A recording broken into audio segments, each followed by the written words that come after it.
Yo, what's going on, guys? Realm Gaming here, back with another video. Today's episode, we're taking a quick look at the Balanced Druid in Dragonflight 10.2.6.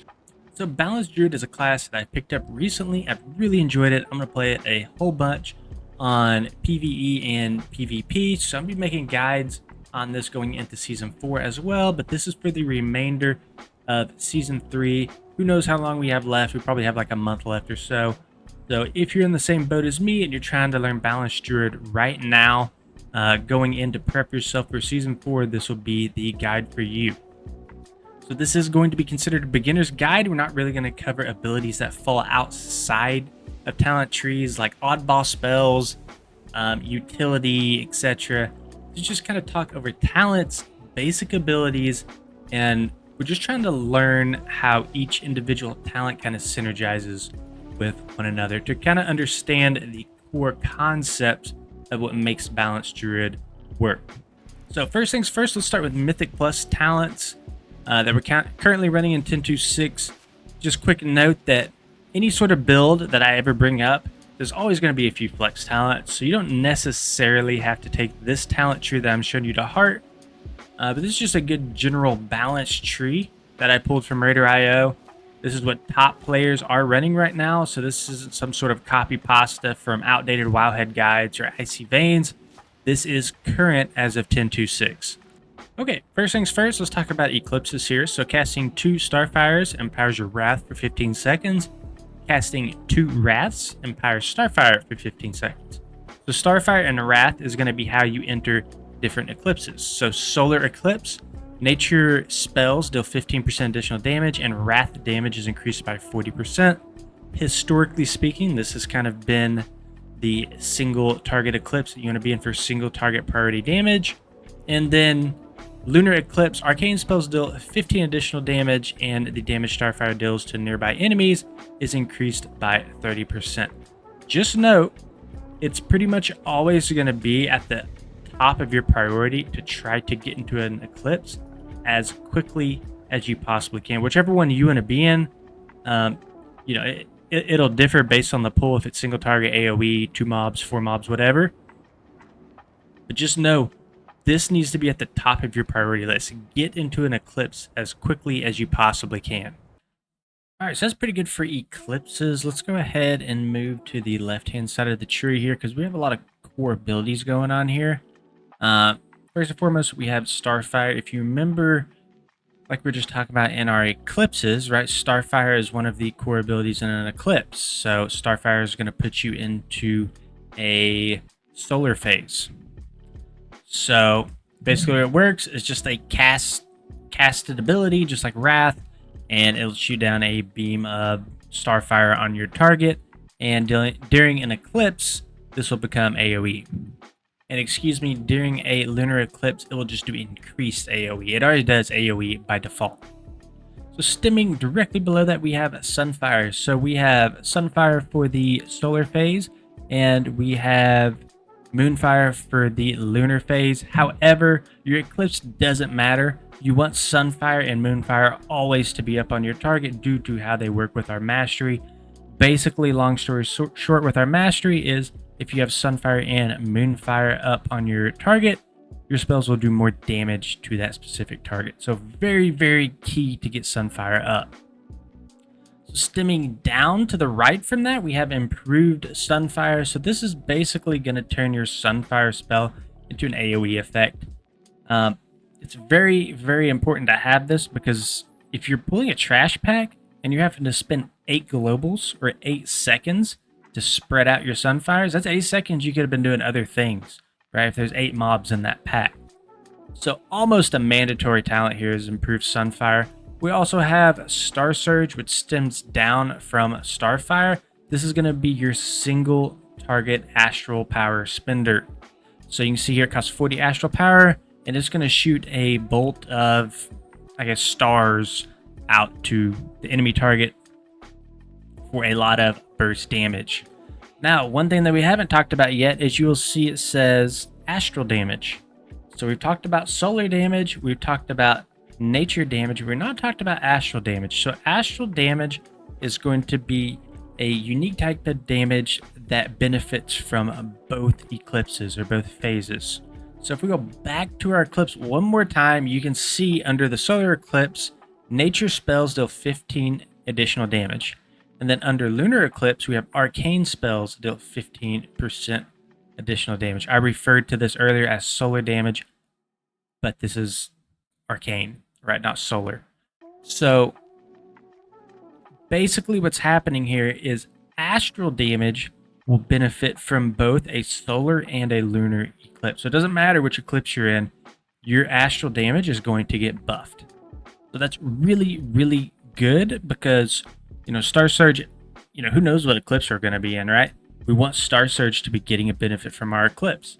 So that's a really good design philosophy behind your astral power spenders. Now we also have on the other side of the tree, we'll come back to the left side. We're kind of jumping all over the place, but there's a lot going on here in these first few rows. So all the way over here, we have Starfall on the right-hand side. This is also going to be astral power, and we're going to talk about this a lot more later in the guide. But for now, just know that this is your AOE astral power spender, and this also does astral damage. So basically, what it does is it's a smart ability. I don't know exactly what you'd call it, but any enemies that you're in combat with and that are within range, 40 yards of you in a circle, are going to get this sort of passive star ticking dot rot damage on them. So you build up your astral power, you press Starfall, and it starts doing that rot AoE ticking damage.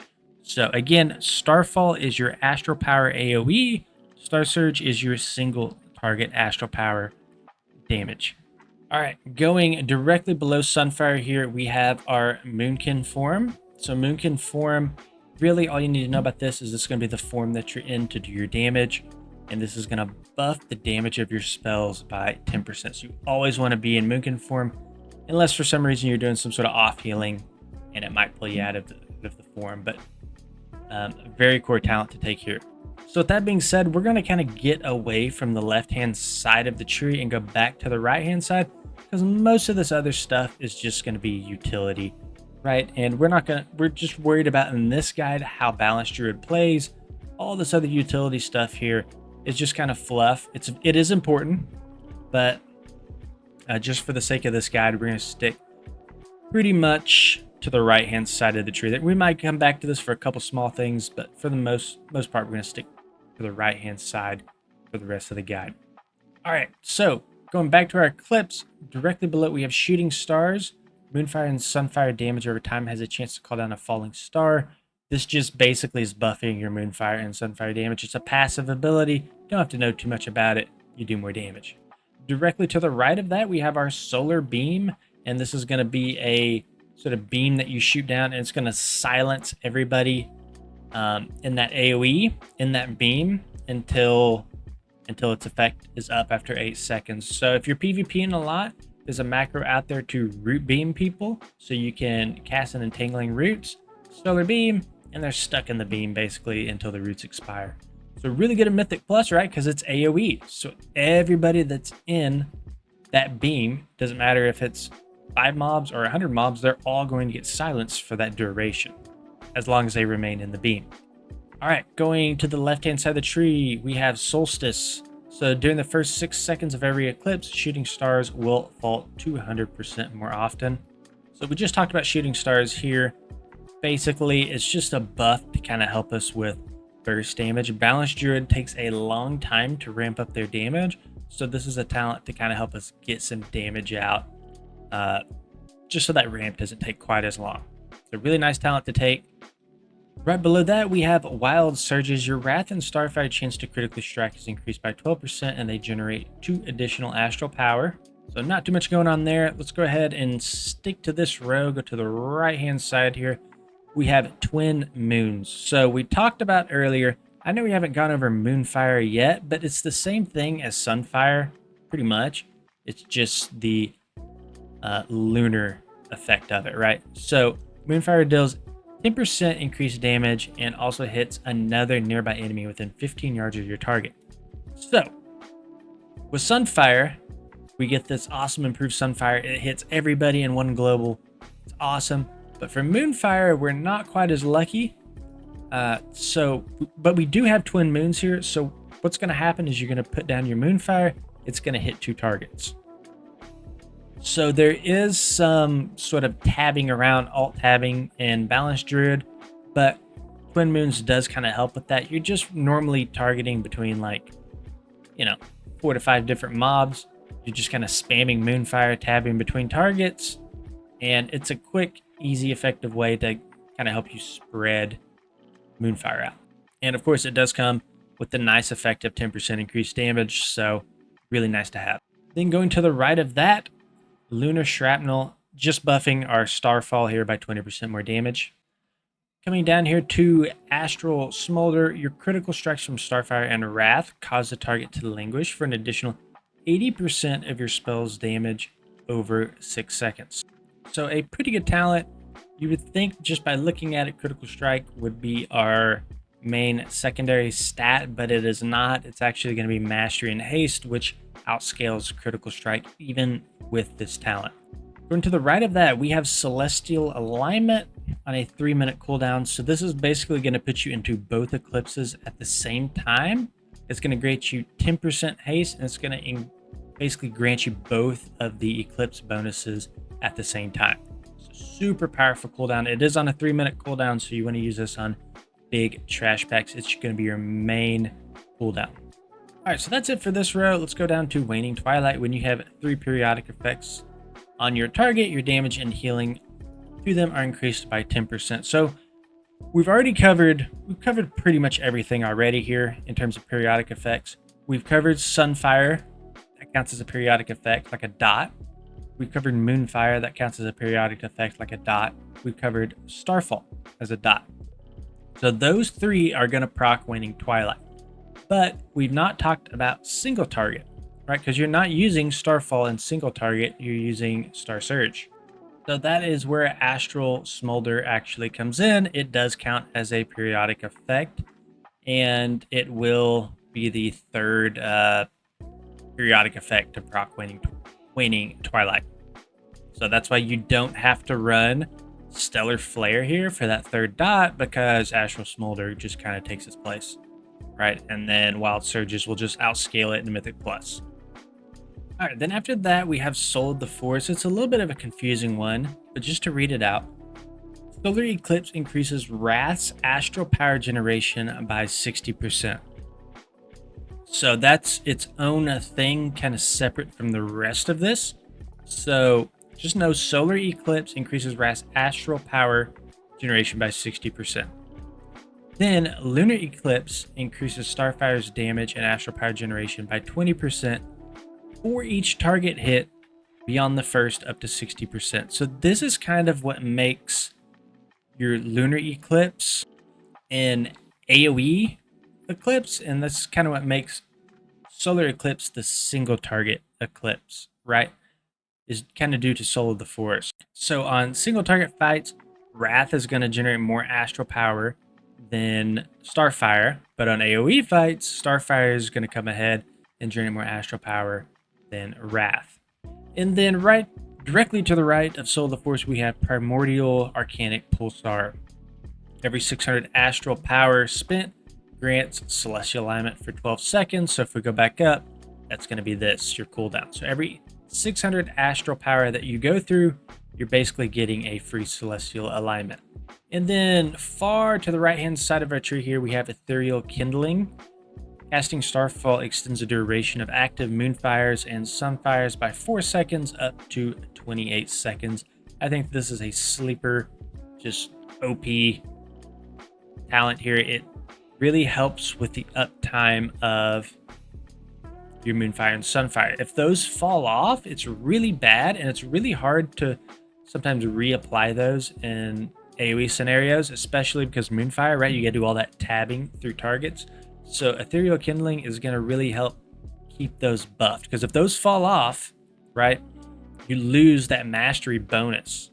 So in my opinion, this is just a really strong talent all around. You get a lot of value out of it. Okay, going down a row here, we have Cosmic Rapidity.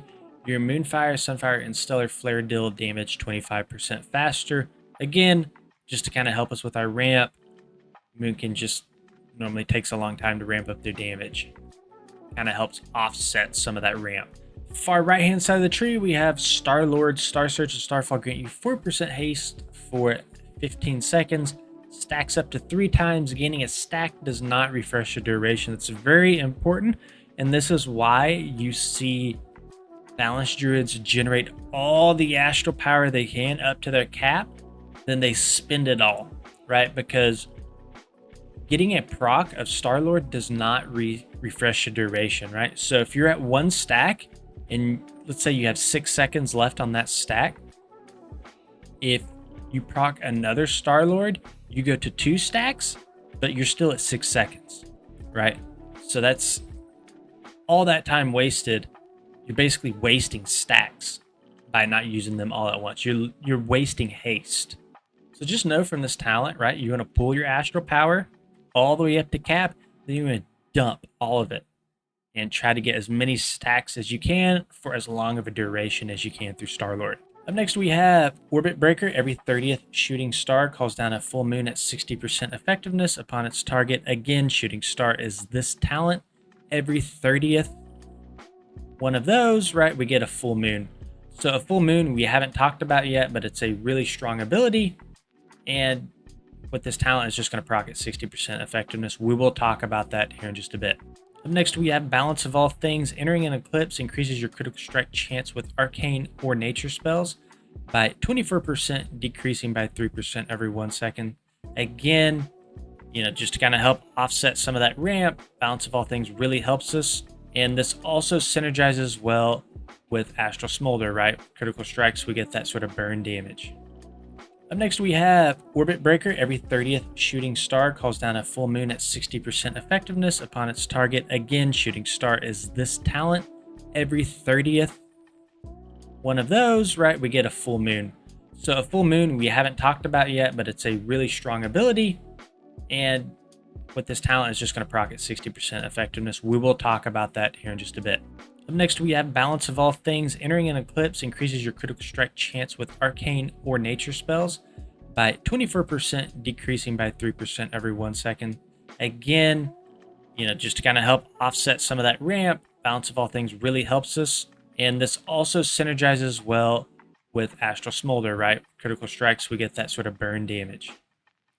So this is why it's really important to be going in and out of eclipse as much as you possibly can, right? Because you have so many things that synergize with an eclipse. If you were ever out of an eclipse, get into one ASAP outside of spreading moonfires and sunfires. So Power of Galdron is our next talent. So this is one of those flex talents I was kind of talking about earlier.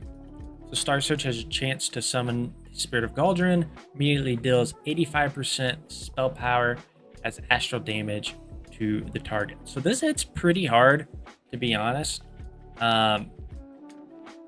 This will proc, like for example, off your Star Surge, and it will really buff your burst damage.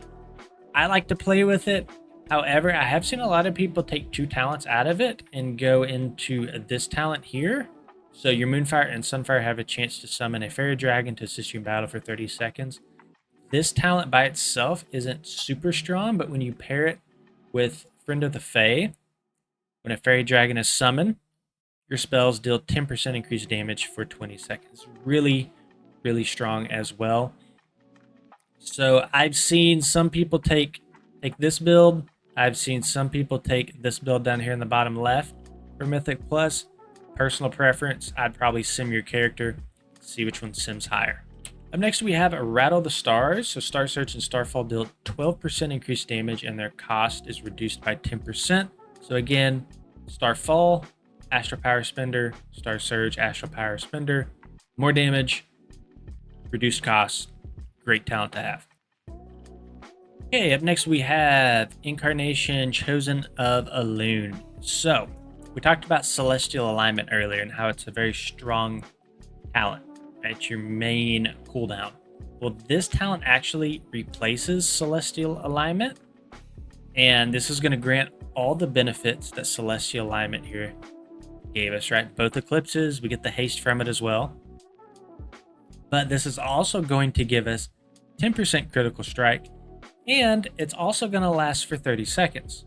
So right here, you can see Celestial Alignment by default lasts for 20 seconds. So we're getting 10% crit and 10 more seconds on it for the same cooldown. So a really strong talent to have.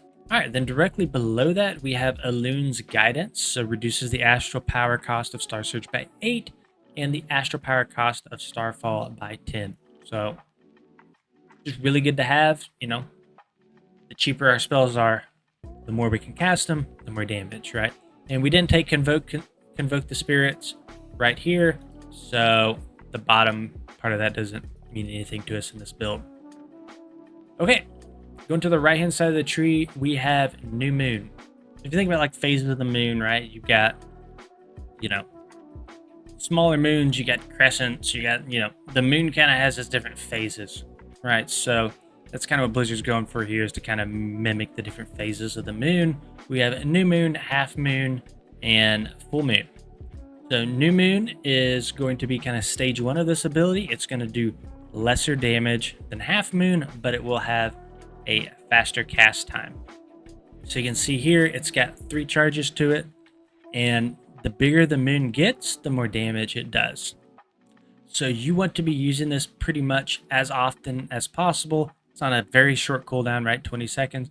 So pretty much any time that you can cast this, you're going to be casting this out in your rotation. So right below that, all right, we have a Radiant Moonlight. So new moon, half moon, and full moon deal 25% increased damage. Full moon becomes full moon once more before resetting to new moon. So again, full moon does the most damage of the 3 phases. So you get an extra charge of that before it goes back to new moon. So it goes new, half, full, full. And then we didn't take Fury of Elune above, so the bottom part of this tooltip does not apply to us. Okay, then this is going to be the rating single target build. You can see it does differ a little bit from what we just had, right? We're not taking Starfall anymore. We're not taking Lunar Shrapnel. We're not taking Ethereal Kindling either, right? So we're kind of more focused on the core of this tree, and then we're also not taking Radiant Moonlight either. So first things first, Warrior of Elune, right? We didn't talk about that earlier. Your next 3 Starfires are instant cast and generate 40% astral power. So this can be really strong on some sort of like an opener, right? You get a whole bunch of astral power, get a whole bunch of burst damage to kind of get your rotation rolling. It's on a 45-second cooldown too, so it's really, really nice to have. This will become one of your major cooldowns if you do take this talent. Up next, we'll be taking Nature's Balance. I didn't really talk about this earlier. We kind of skipped over it, but while in combat, you generate 2 astral power every 3 seconds. While out of combat, your astral power rebalances to 50 instead of depleting to empty. So this is really good for raid bosses, right? Because we're in combat for so long, so that 2 astral power every 3 seconds really does add up. We're not going from pack to pack as much, right? So over the course of a really, really long fight, that 2 astral power every 3 seconds really does add up. And then just kind of a nice to have, when out of combat, your astral power balances to 50 instead of depleting to empty. Then up next, we have Nature's Grace. So after an eclipse ends, you gain 10% haste for 6 seconds. So in a long raid fight, right, you're going in and out of eclipses a lot, right? So that 10% haste will really add up over the duration of a longer fight. So that's Nature's Grace. Okay, so next I wanted to quickly talk about the set bonus for Balanced Druid, right?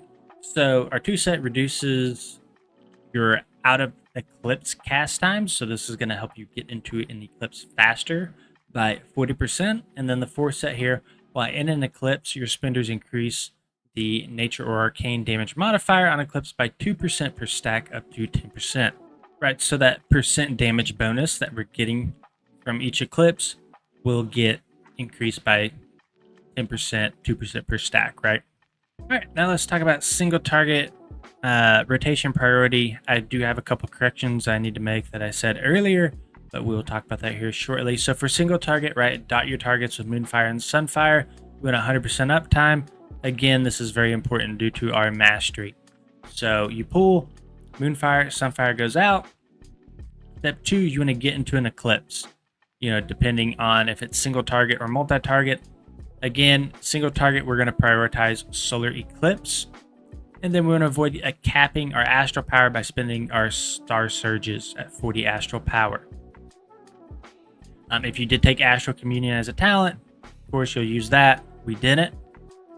This is where my correction comes in, is on New Moon. I said earlier that you'll just kind of spend it on cooldown. However, you do actually want to use this in sort of your Primordial Arcanic Pulsar window. So going back to our talents, right, that's this. That's going to put us into Celestial Alignment for 12 seconds, right? So whenever that procs, you want to have these new moons ready to go. So that procs, new moon, half moon, full moon, you send them all at once. And then from there, right, we just kind of fill with Wrath. So super easy rotation. That's why I love Balanced Druid so much. I don't like complex rotations. I want to put my dots and stuff out there, and I want to blast, right? So 6 steps here based on the talents that we had taken in the guide. Going down to multi-target here. Once again, we're taking New Moon. We're not running Stellar Flare. So step 1 is the same as step 1 in our single target window, Moonfire, Sunfire. Step 2, again, you want to get into an eclipse as quickly as you can. You're going to prioritize, again, Moonfire, Sunfire, getting into an eclipse over cooldowns. Then one thing to note here is you're going to prioritize Lunar Eclipse for 3 targets. So that's going to be the eclipse where we're spamming Starfire. And then 2 or less will be Solar. And that's where we're spamming Wrath. So once we get our Astral Power built up in an AoE phase, we'll be spamming out Starfall. We're going to be using Star Surge on 2 or less targets. However, we do have Ethereal Kindling. So on 2 targets, we will not be using Star Surge. We will be using Starfall. Again, step 4 stays pretty much the same, right? You're going to use your new half and full moons inside of that Pulsar window. Then sort of a bonus tip here, right? Starfire on 3+ targets, Wrath on 2. However, if you are in your Incarnation Chosen of a Loon here, you will be using Wrath on 3 targets. Alright guys, that's pretty much it for this guide. I could probably talk about more stuff, but you know, I did say earlier that this is still a beginner's guide for the most part, beginner to intermediate. I'd consider myself an intermediate boomkin, and you know, to me personally, I did learn some stuff reading through some of these talents while making this guide, right? So I think that this guide can benefit intermediate players as well. If you're an advanced boomkin player, I'm sorry if you've sat through this guide and you just heard stuff that you pretty much already knew the entire time. But thank you for watching, guys. Thank you for supporting regardless. And we will see you all in the next one. Thanks, guys.